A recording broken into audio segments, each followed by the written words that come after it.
Welcome to video 7 in the NAATI CPI test preparation series for Indigenous languages. This is the second last video, we're nearly there. This one is about marking the test.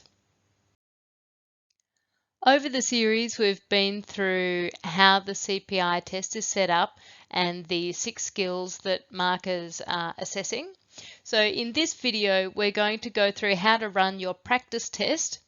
And then we'll look at how the CPI tests are marked using a rubric, what those pass requirements are, and what happens when you get your results. This isn't a full examiner training session, but what we are trying to give you is an understanding of how the marking system works, and so you'll know how to roughly self-assess your own practice dialogues, and therefore know if you're ready to sit the test. Ready to sit your practice test? Well, you do have to do a little bit of preparation before you can jump into it.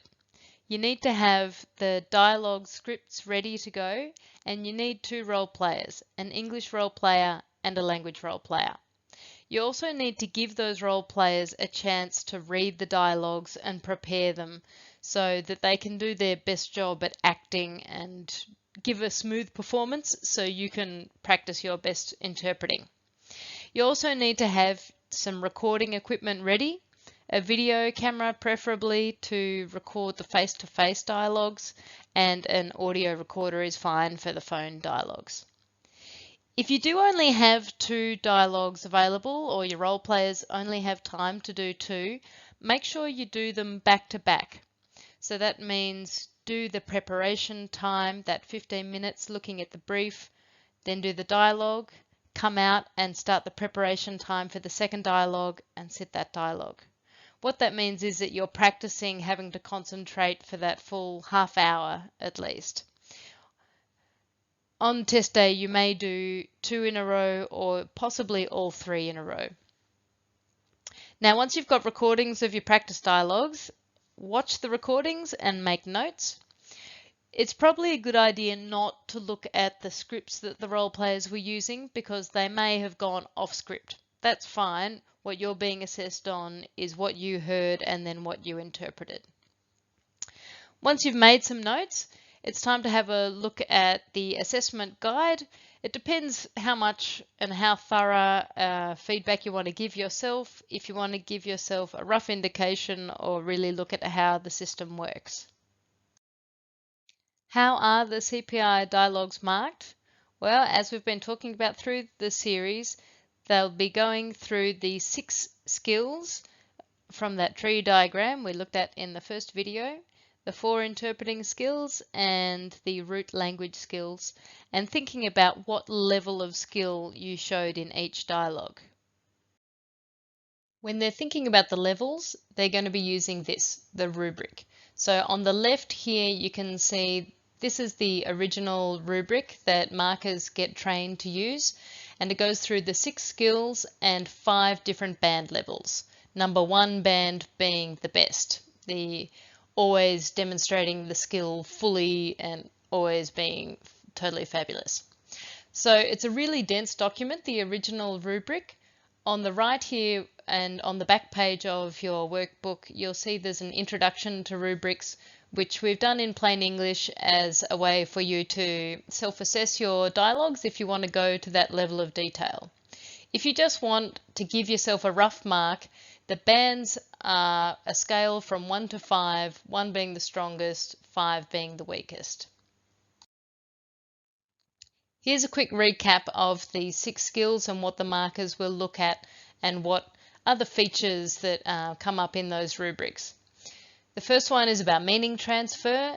The markers are looking for accuracy, the additions, omissions and distortions, and whether they were major or minor. Did they affect the conversation? And because it's a live role play, they look at your skills in fixing meaning transfer problems, either clarifying a word, checking what it means, or fixing your mistakes and clarifying misunderstandings. Consecutive technique markers are looking at how fast and smoothly you interpret after each speaker and whether it flows. They look at your memory or consider whether you're able to handle good chunks of information, and when you were asking for repeats, Was that to do with your memory, or was there a reason for the repeat? When marking managing interaction, they'll be thinking about what you say. Was it efficient, the shortest way of saying it? How you say it, were you being polite? And when you say it, so not too long after the problem has happened or during a natural pause. When we were assessing speaking skills, we've got to be thinking about how you speak. So making sure that that interpretation that you do is heard loudly and clearly. They need to think about volume, clear pronunciation, smooth delivery without hesitations or lots of ums, the speed of it if it's not too fast and not too slow, as well as the intonation. So how you express those emotions in your speech, or how you stress the important words.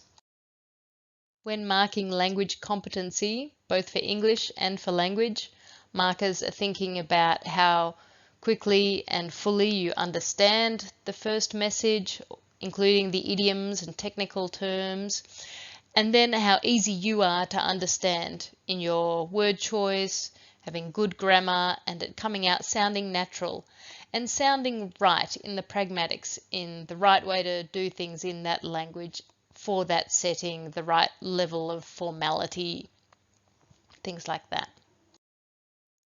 So you need to think about each of those skills. If you want to give yourself a really thorough indication of whether your dialogue would have passed a test or not, you can fill out these little tables in the back of the workbook and give yourself a band level for each skill. How do you pass the dialogue? Well, the examiners need to give you band 1 or 2 for all skills. There's a little bit of wiggle room for consecutive technique and managing interaction, so you could get a band 3 for either one of those and still pass the dialogue, but not in both. So that's how you pass the dialogues, but to pass the test, you do need to pass all 3 of the dialogues. If you fail one of them, you can sit a supplementary role play within a year. So if you failed one of the face-to-face, you could sit another face-to-face within a year, or if a phone one, you do a supplementary phone task. But if you do fail 2 or all 3 of the role plays, you'll need to sit the test again. What happens if you don't pass the first time? Firstly, let's be very clear on this, that this is a hard test and the standards are high, and not everyone passes the first time, and that's very much true in all the international language and Auslan space as well. So what you do have to do is take on the feedback and try again. NAATI will send you your results via email, and they'll include the bands and the comments that the markers have given you for each skill of each of the 3 role plays. So you'll have so much feedback you'll hardly know what to do with it all. Markers are going to write comments that show you why they chose that particular band in the rubric, and they'll give examples of mistakes from the test so you can understand their decision. And they should also suggest ways for you to improve.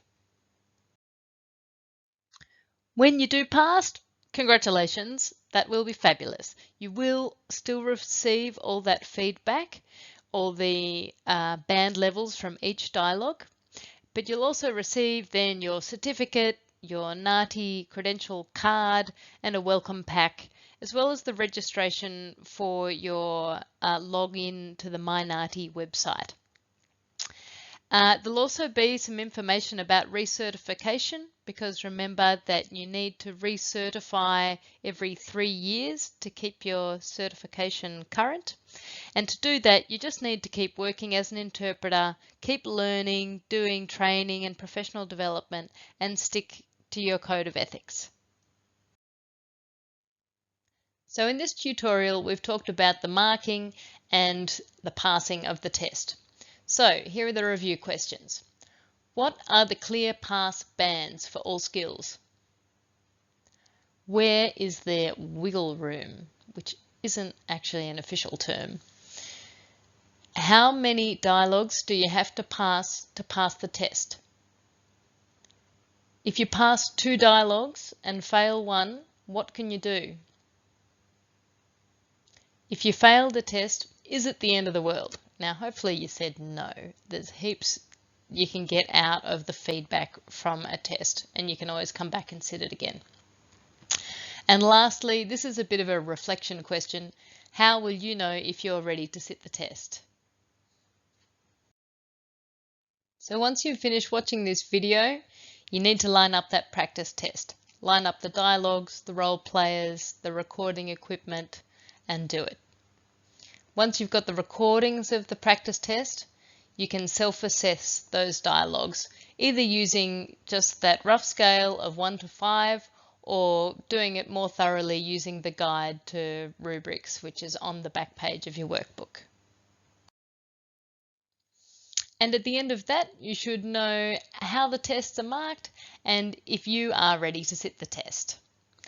In our last tutorial, we'll be talking about test day and what will happen on the day, how to arrive prepared and keep you cool during the test.